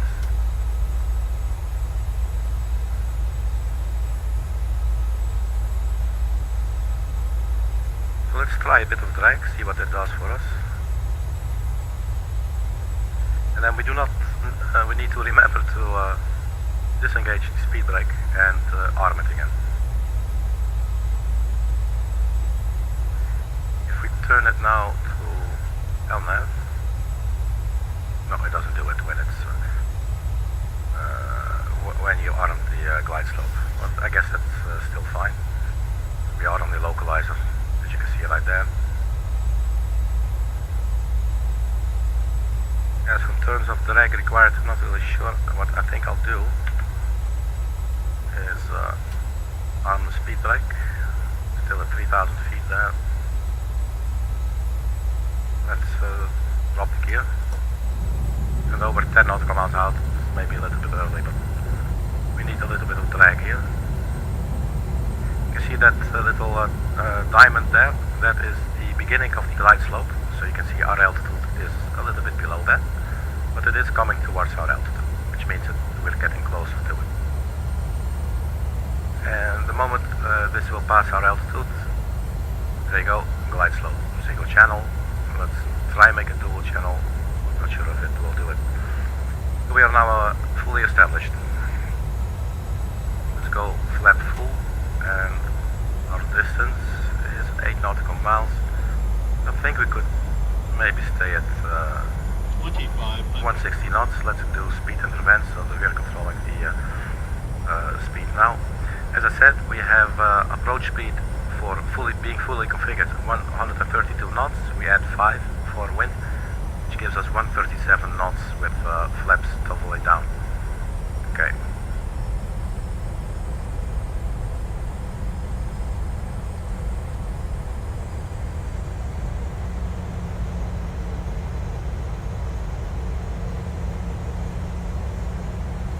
I think we should be able to do the next stage of flaps here. You know what, let's go fully configured. So 137 knots and flaps full.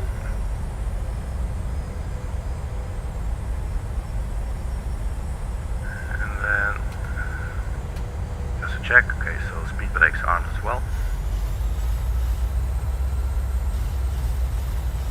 Cabin crew, take your seats for landing.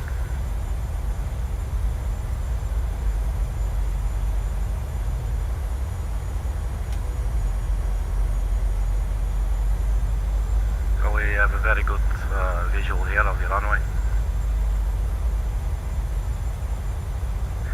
We are now on our final approach speed, so we're a bit slow. It's 4 nautical miles to go, but whatever works, you know. So yeah, this is Cape Town for you.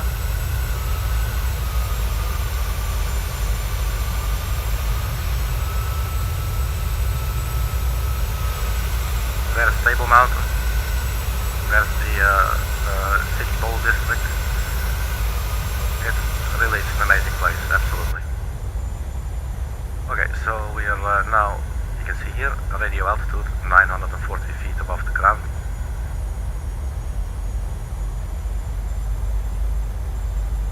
So let's turn off the autopilot.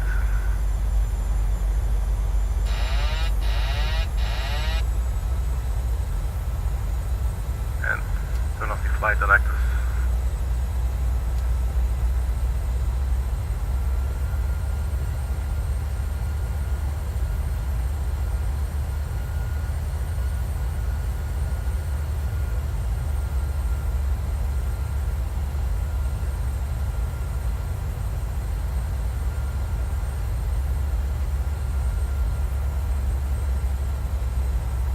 A little bit higher. Try to get a 3-degree slope. It's a bit hard to see for me on the runway flight display. I guess this should be fine. Approaching minimums. We have a very good visual. Minimums. Continue. 50. 30. Idle. 20. Flare. 10. There's touchdown. Nose gear touchdown. Reverses out. So welcome to Cape Town, everybody. I certainly hope you enjoyed the flight. I certainly did. So that's us. That's Cape Town.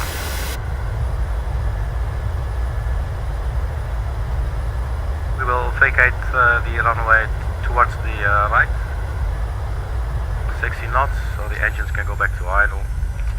You can retract the speed brake as well, and retract the flaps.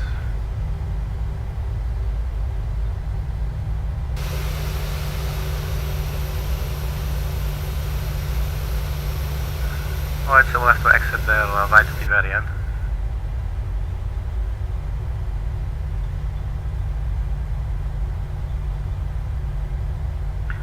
Can also turn off the auto brake there. Flaps are still coming there. A little bit of toe brakes.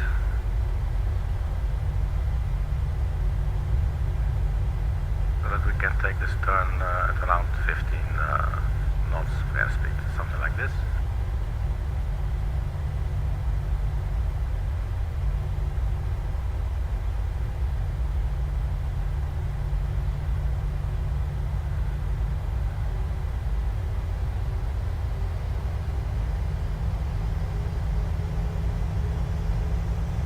Okay, so we vacated the runway. Let's turn off the landing lights. And the ground crew, if they want, they can start moving about.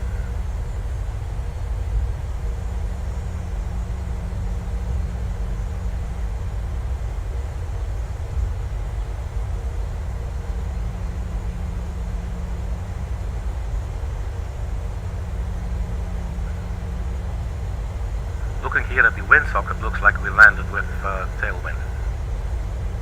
I'm just saying.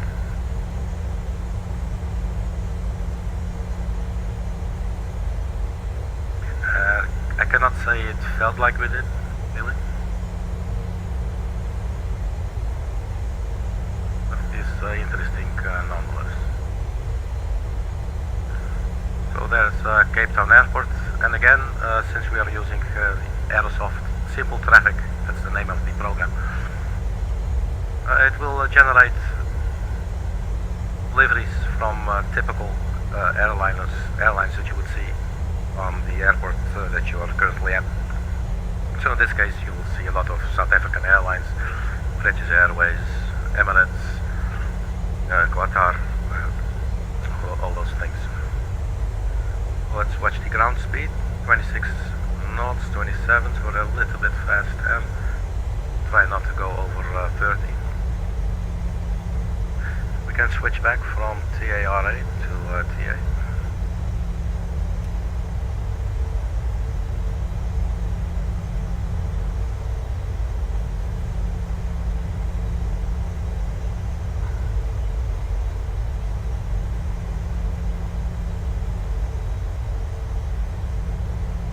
Normally I guess you would have your co-pilot do this, but let's try it. Ladies and gentlemen, welcome to Cape Town Airport. The weather is currently 22 degrees.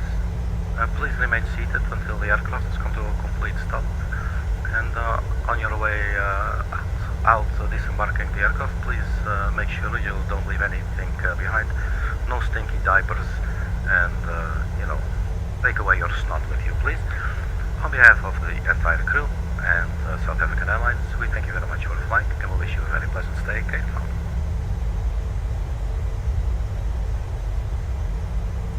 Okay, so looks like we tried to make a fool of ourselves again. So there's an Emirates here, there's a couple of big aircraft.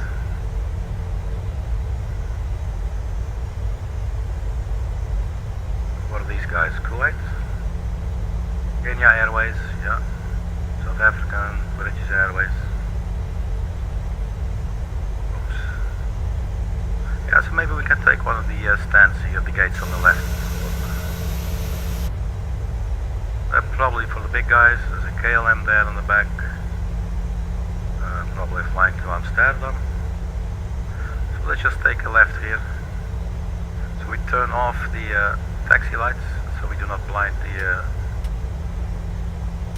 crew standing there, the ground crew.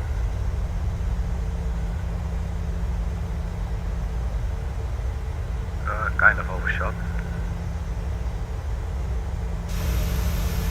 My apologies. So it looks like the total flight time is about 2 hours and 12 minutes. Let's just do it like this.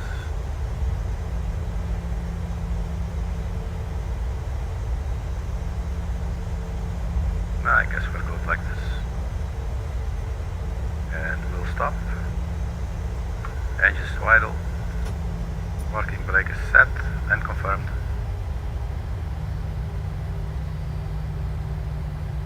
So let's turn off engine number 2. And let's switch over now to APU. Let's turn on the APU bleed and APU generators. The seatbelt sign can come off as well. Let's turn off engine number 1.